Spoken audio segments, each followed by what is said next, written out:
اعوذ باللہ من الشیطان الرجیم بسم اللہ الرحمن الرحیم ومن اظلم ممن منع مساجد اللہ ان یذکر فیہا اسمہ وسعی فی خرابها۔ اب یہ والی آیت ہے، اس کو سمجھنے سے پہلے ایک بات سمجھ لیں کہ نبی کریم صلی اللہ علیہ وآلہ وسلم جب یہ دین کی طرف آئے، صحابہ کو لے کے آئے، جب ان پہ وحی اتری تو ان کے مخالفت شروع ہو گئی تھی۔ جیسے ہم نے کل بات کی کہ ان کو بڑی زیادہ آفرز بھی کروائیں گی کہ جس مرضی عورت کو تم پسند کرتے ہو اسے تمہارا نکاح کروا دیتے ہیں، جتنا پیسہ چاہیے اتنا پیسہ لے لو، جو مال و دولت چاہیے وہ دے دیتے ہیں، جس سائیڈ کی کہتے ہو تمہیں سرداری دے دیتے ہیں، یہ چھوڑ دو، یہ جو تم ایک خدا کی طرف بلا رہے ہو نا یہ مت بلاؤ، اس طرح ہمارے خداؤں کو تکلیف ہوتی ہے۔ یہ اب اللہ کے نبی نے کہا تھا میرے ہاتھ پر آپ ایک ہاتھ پہ سورج اور ایک پہ چاند، میں تب بھی نہیں اس کو چھوڑ سکتا۔ تو وہ جب اس طرف آئے نا تو ان کی کئی مخالفت کی گئی، اور پھر دیکھیں ان کو ہجرت کر کے مدینہ بھی جانا پڑا۔ ایک وقت وہ تھا کہ ان کا نا مسجد حرم میں داخلہ بین کر دیا ہوا تھا کہ یہ جو مسجد حرم کیا ہے؟ اللہ کا گھر، حضرت ابراہیم نے بنایا، وہ اللہ کا گھر ہے۔ اس کا اصل مقصد وہاں پہ کیا تھا کہ اللہ کی عبادت کی جاتی، لیکن انہوں نے اس کو کیا کیا، وہاں پہ کتنے بت تھے کعبہ میں؟ 360 بت آتا ہے کہ وہاں پہ تھے۔ اب وہاں پہ یہ کیا کہ وہاں پہ 360 بت اور ان کی وہاں پہ وہ کرتے تھے، شرک شروع کر دیا ہوا تھا، اور جو خالص تھے اللہ کے نبی اور ان کے ساتھی ان کا داخلہ بین کر دیا ہوا تھا۔ اور سوچیں کتنی یہ تکلیف کا باعث ہوگا ان کے لیے کہ آپ اللہ کے دین کے ساتھ، وہ دیکھیں آپ خود سوچیں، آپ اتنے مخلص ہو اور آپ ہی کا داخلہ بین کیا جائے کہ بھئی، اور اسی کو سمجھا جائے کہ یہی خلاف ہے۔ تو اللہ کے نبی صلی اللہ علیہ وسلم کو اس طرح یہ کیا گیا، اور پھر ایک دفعہ تقریباً 7 سال تک ان کا اس طرح بین رہا تھا۔ اور پھر حدیبیہ کا ایک دفعہ صلح حدیبیہ میں یہ تھا کہ انہوں نے کہا تھا کہ ہم کچھ شرطیں آپ کی، نبی صلی اللہ علیہ وسلم اور صحابہ جو تھے نا احرام پہن کے گئے، عمرے کی نیت سے گئے تھے، تو انہوں نے راستے میں روکا، اور روکنے کے بعد انہوں نے کچھ شرطیں رکھی کہ آپ نہیں جا سکتے، آپ جو ہیں آپ حرم میں نہیں جا سکتے، اور اس میں پہلی شرط یہ تھی کہ آپ اس سال عمرہ نہیں کریں گے، صرف اس وجہ سے کہ یہ جو آئے ہیں نا احرام میں ان کو ذرا اپنی بے عزتی محسوس ہو کے واپس جائیں۔ اور اللہ کے نبی صلی اللہ علیہ وسلم انہوں نے ان کی ساری شرطیں مان لی تھیں۔ آپ کو ٹائم ملے گا آگے انشاءاللہ آپ کو پڑھائیں گے، تو صلح حدیبیہ میں ایک شرط یہ تھی کہ ہمارا کوئی آپ کے پاس آئے گا آپ ہمیں واپس کر دو گے، لیکن آپ کا کوئی آدمی ہمارے پاس آیا ہم واپس نہیں کریں گے۔ اور اللہ کے نبی نے وہ بھی بات مان لی کہ انہوں نے کہا کہ ہم آپ کی، ہاں، اور آپ سوچیں کتنی تکالیف انہوں نے آپ کے ہمارے لیے برداشت کی، انہوں نے ہر چیز ان کی ایکسیپٹ کی، اور پھر بغیر، آپ سوچیں صرف وہ بندہ سمجھ سکتا ہے جو یہاں سے تیار ہو کے احرام پہن کے سب سے مل ملا کے ایئرپورٹ پہ جائے اور ایئرپورٹ سے واپس آ جائے۔ کئی لوگوں کے ساتھ زندگی میں ایسے ہوتا ہے کہ وہ ایئرپورٹ تک جاتے ہیں اور پھر لوگ انہیں اتنی باتیں کرتے ہیں کہ دیکھو جی اللہ نے نہیں یہ کیا، وہ ان کو سوچو وہ کتنی تکلیف کا وہ ہوتا ہے۔ تو اللہ کے نبی اس تکلیف سے گزرے ہیں، خدا نہ خواستہ کسی کے ساتھ کبھی ہو تو اس دل بڑھا کرنا کہنا مجھے اللہ نے سنت پہ عمل کرنے کا موقع دیا۔ اس کو اتنا، میں نے دیکھا ہے خاتون کو، انہوں نے اتنا اس کو غم کا وہ بنا لیا کہ مجھے سب کہیں گے اس طرح۔ تو یہ تو اللہ کے نبی نے پھر واپس آئے اور انہوں نے آ کے حرام دم دے کے حرام اتار دیے تھے، پھر حالانکہ نیت تھی گئے ہیں سفر باندھ کے وہ انشاءاللہ کیا نہیں وہ صحابہ یہ تھے کہ ان کو غصہ آ رہا تھا، ان سے کنٹرول نہیں ہو رہا تھا کہ آپ ان کی ساری شرطیں کیوں مانتے جا رہے ہیں۔ حضرت عمر اور حضرت علی کو ان سے کنٹرول نہیں ہو رہا تھا، حضرت علی سے بھی، کہ آپ کیوں، آپ یہ جو آپ کو کہہ رہے ہیں آپ ماننا، حضرت عمر اور حضرت علی کے بارے میں آتا ہے کہ آپ مانی جا رہے ہیں، ہماری مطلب بظاہر دیکھنے میں تو نقصان تھا، لیکن اللہ کے نبی اس میں کتنا فائدہ تھا، یہ وہ آپ پڑھیں گے نا پھر اگلے سال مسلمانوں نے حج بھی کیا۔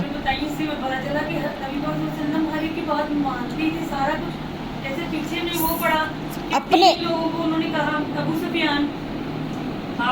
ہاں ہر بات مانتے تھے الا یہ، اور کبھی انہوں نے اپنی ذات کے لیے بدلہ نہیں لیا۔ ہاں اگر چہرہ سرخ ہوتا تھا، غصہ آتا تھا، تب جب اللہ کا حکم کو ٹوٹتا تھا تب نہیں کنٹرول ہوتا تھا ان سے، مطلب کنٹرول تب بھی تھا، مطلب تب وہ کوئی سرزنش یا کہیں پہ آپ دیکھیں گے کہ اللہ کے نبی نے غصے میں کوئی بات کی، ہلکا سا جو اظہار بھی، وہ بھی تب، اور یہ چہرہ سرخ ہو جاتا تھا، صحابہ کو پتہ ہے، صرف جو فیس تھا نا، فیس ریڈ ہو جاتا تھا، بس. اور صحابہ کو مطلب یہ، اور وہ بھی تب جب اللہ کا حکم ٹوٹ. آپ دیکھیں اللہ کے نبی کے اپنے کردار کے بارے میں کہ سامنے وہ لوگ جو کہتے ہیں صادق اور امین ہے، انہوں نے کہا پہاڑی پہ چڑھے اور کہا میرے پیچھے میں کہوں کہ ابھی دشمن تم پہ حملہ کرنے لگا ہے، تو انہوں نے کہا مان لیں گے، تم سے سچا کون ہے، تم سے صادق ہو. انہوں نے کہا میں تمہیں کہہ رہا ہوں یہ تو اس طرف نہیں آتے تھے. منہ پہ اگر کوئی آپ کو کہے کہ تم جادوگر ہو، یہ تو جادوگر ہے، یہ تو ایسے ہے، نبی صلی اللہ علیہ وسلم کے کردار کے آگے جا کے آپ پڑھتے جائیں گے کہ یہ تو کہتے ہیں کاہن ہے، یہ جادوگر ہے، یہ شاعر ہے، پاگل ہے، یہ پاگل کی مت سنو. اللہ کے نبی آپ دیکھیں اپنی ذات کے بارے میں کتنا بڑا دل چاہیے کہ آپ کے بارے میں آتا ہے. ہمیں اللہ کا حکم ٹوٹ رہا ہے ٹوٹتا رہے، ہمیں کچھ نہیں ہوتا، میرے پہ کوئی نہ کرے، ہمیں یہ فرق ہے. اب یہاں پہ اسی وجہ سے یہ دیکھیں یہ والی آیت جو تھی نا تسلی، اور آگے مسلمانوں کا اگلی آگے آیات میں کعبہ جو تھا نا وہ تبدیل کیا جانا تھا، اور ایک مسلمانوں کی تربیت بھی کہ جو یہ جو قرآن ہے نا اس میں جو حکم آتا تھا نا وہ ایسے تدریجاً آتا تھا، آہستہ آہستہ مومنوں کی کیا کی جاتی تھی، تربیت بھی کی جاتی تھی اور تسلی بھی دی جاتی تھی. تو اب یہاں پہ کہا اس سے بڑا ظالم کون ہے جو اللہ کی مسجد سے روکے، منع کرے کہ اس میں ذکر ایسا ایک حکم نبی صلی اللہ علیہ وسلم کے لیے اور اس وقت کے لیے جو جیسے میں نے بتایا، اور یہ آج کے لیے بھی ہے کہ اس سے بڑا ظالم کون ہے. اب اللہ تعالیٰ نے اگر چاہتے تو اسپیسیفائی کرتے، لیکن یہ قرآن قیامت تک کے لیے ہے نا، تو اللہ تعالیٰ نے جنرل میں سمجھائی ہے بات کہ اس سے بڑا ظالم کون ہے جو منع کرے مساجد اللہ کی مسجدوں سے این یذکر فیہا اسمہ کہ ذکر کیا جائے اس میں نام اس کا، کس کا نام ذکر کیا جائے، اللہ کا نام ذکر کیا جائے. وسعی اور کوشش کرے فی خرابیہا اس کی خرابی میں. ایک تو مسجد کی خرابی کرنے میں، اس میں خراب کرنے میں نا دو چیزیں آتی ہیں، ایک تو ظاہری آتی ہے ایک باطنی. ایک تو یہ ہے کہ کوئی مسجد توڑ دے، شہید کر دے، ختم کر دیا جاتا ہے کئی جگہوں پہ، ایک تو وہ ہے کہ اس نے ظلم کیا، اور ایک اس کا باطنی معنی بھی ہے. جیسے مسجد حرام اللہ کی عبادت کی جگہ تھی، انہوں نے شرک کا اڈا بنایا ہوا تھا قریش مکہ نے. اور آج بھی کچھ لوگ ظاہری تو ہم کہتے ہیں کہ ہمیں بڑی محبت ہے اللہ کی مسجد سے، لیکن جا کے وہاں پہ شور و غل کرنا، اس کو گندا کرنا، خراب کرنا، گھروں کی باتیں کرنا، اس کا خیال نہ کرنا. دیکھیں آپ وہاں پہ مسجد کس لیے ہے، اللہ کا ذکر کیا جائے. مسجد کہتے ہیں سجدہ، مسجد سجدہ جو ہے نا سجدے کی جگہ، جہاں پہ جماعت ہو، جہاں پہ نماز پڑھی جائے 5 وقت کی. تو وہاں پہ ہم سمجھتے ہیں کہ مسجد کی انتظامیہ کے ذمہ ہے جی صفائی بھی، یا مسجدوں سے جوتیاں چوری کر لینا، یا گندگی کا خیال کرنا، واش روم جانا تو اس کو پبلک ٹوائلٹ کی طرح یوز کر کے گندگی پھیلا کے واپس آ جانا. اگر خواتین جاتی ہیں تو بچوں کو ساتھ لے کے جانا، اور ریپر اور گند اور سب کچھ پھیلا کے. اچھا بچوں کو لے کے جانا چاہیے، میں کہتی ہوں لے کے جانا چاہیے، لیکن بچوں کو پھر سکھانا ہے، ہم نے خود سکھانا ہے. اور جو جگہ جو اچھا مسجدوں میں بھی جا کے کئی لوگ موبائل یوز کرتے رہتے ہیں، یہ بھی ہے. اب آپ نے خود دیکھنا ہے کہ مسجد میں کیا کیا چیزیں خرابی کا باعث. اب اللہ تعالیٰ نے کہا ہے کہ جو اس میں مسجد میں کیا جانا چاہیے اللہ کا ذکر ہو، ٹھیک ہے، لیکن وہ کوشش کس میں کر رہے ہیں، اس کی خرابی میں. آگے آیت مکمل کر لوں میں. اولئک یہی لوگ ہیں، ما کان لہم نہیں ہے ان کے لیے، ان یدخلوها کہ وہ داخل ہوں ان میں، کس میں، مسجدوں میں، الا خائفین مگر ڈرتے ہوئے. مطلب یہ ہے کہ یہاں پہ کہا جا رہا ہے کہ ان کو داخل تو مسجد میں ایسے ہونا چاہیے تھا کہ ڈرتے ہوئے. کس سے ڈرتے ہوئے، اپنے گناہوں پہ اللہ سے ڈرتے ہوئے داخل ہونا چاہیے. لیکن یہ کیسے داخل ہو رہے ہیں، ہنسی مذاق، شور و غل، اور کوئی خوف نہیں کہیں نظر آ رہا کہ بھئی یہ اللہ کا گھر ہے، یہ کوئی عام جگہ نہیں ہے جہاں پہ ہم جا رہے ہیں. یہ کہاں پہ ہیں، یہ اللہ کے گھر آئے ہیں. اب میں نے یہاں پہ یہ دیکھیں، یہاں پہ اللہ تعالیٰ نے کہا خائف کہتے ہیں ایسے ڈر کو جس میں انسان کو نا اپنی غلطی کا احساس ہو، شرمندگی ہو. اس کو میں آپ کو ایک مثال سے سمجھاتی ہوں. جیسے بھی ایک چور ہے، اگر آپ اس کی چوری پکڑ لیں تو اس کا کیا حال ہوتا ہے، شرمندگی چہرے پہ بھی نظر آئے گا. چور کو چوری پکڑے تو شکل پہ آ رہا ہوتا ہے اس کے شرمندگی کا احساس.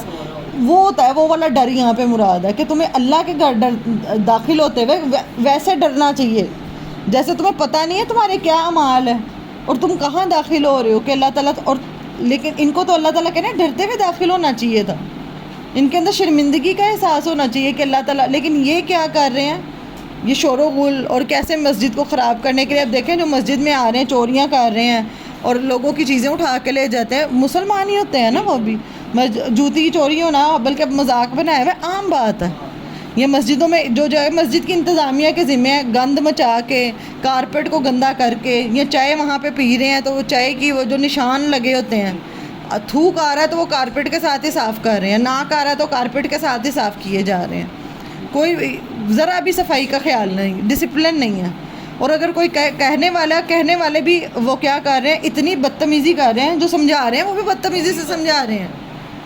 ایک تو اور ایک جو نہیں سمجھ رہے ہیں وہ بھی مسجد میں مطلب ذکر کس کا کرنا ہے, اللہ کا اصل مقصد سے ہٹ کے یہ سب کاموں میں پڑے ہوئے ہیں. لہم, اچھا سزا کیا ایکسکین, لہم فی الدنیا, انہی کے لیے دنیا میں خزی رسوائی ہے, دنیا کی زندگی میں بھی ذلت ہے. اللہ تعالیٰ وہ کیسے ان کی زندگیوں میں لے کے آتے ہیں یہ اللہ جانے, ٹھیک ہے. لیکن اللہ تعالیٰ نے کہا جو اللہ کی مسجد کی خرابی چاہے گا دنیا میں بھی ذلیل ہوگا. وَلَهُمْ فِي الْآخِرَةِ عَذَابٌ عظیم, اور آخرت میں بھی عذاب ہے بہت بڑا.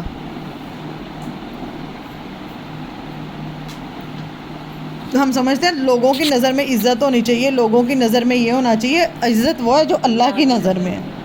ہم سمجھتے ہیں کر رہے ہیں, کون سا کوئی پوچھ رہا ہے, وہ تو پبلک ہے. مسجد جو ہے وہ پبلک کی ہے, میں گند میں چاہ بھی دوں تو وہ پبلک کا حصہ ہے. پھر کیا ہے, گند ہو خراب بھی ہو اس کو گندا کر کے آتے ہیں نا مسجدوں میں. آپ نے گئے ہوں گے تراویحوں میں رمضان میں, ہی آپ جمعے میں جاتے ہیں آپ دیکھتے ہیں, اور واش رومز اتنے گندے, وضو خانہ اتنا گندا. پتہ چلتا ہے کہ بھئی یہاں سے کوئی. اچھا اس کا حل کیا ہے پھر؟ اپنے آپ کو سدھاریں.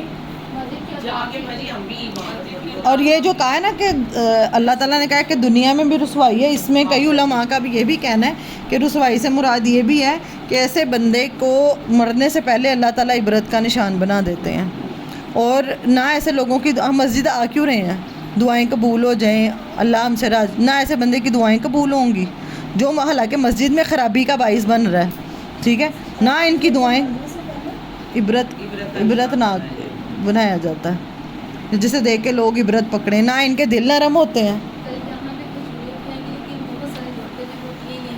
یہ مسجد نہیں ہے, یہ مسجد نہیں ہے, میں بتا رہی ہوں. نہیں, مسجد وہ ہے جہاں پہ اللہ کا ذکر کیا جاتا ہے, یہ مسجد نہیں ہے. لیکن یہ ہماری تربیت کی جگہ ہے. اگر ہم یہ دیکھیں, یہ حالانکہ میں نے نیچے سے سارا کر دیا, کچھ ٹیبلز پہ تھیں کچھ, کیونکہ یہاں پہ آج کل موسم ایسا ہے تو اتنی زیادہ پتہ نہیں کہاں سے گند یہاں پہ, حالانکہ طرح کرنے کی کوشش میں کرتی ہوں, لیکن ایک بندہ, اچھا یہ نہیں ہے, کچھ ہمارے ساتھی ایسے ہیں اللہ تعالیٰ ان سے قبول کرے جو اس کو صفائی کرتے ہیں, آگے اہتمام کرنے کی کوشش کرتے ہیں.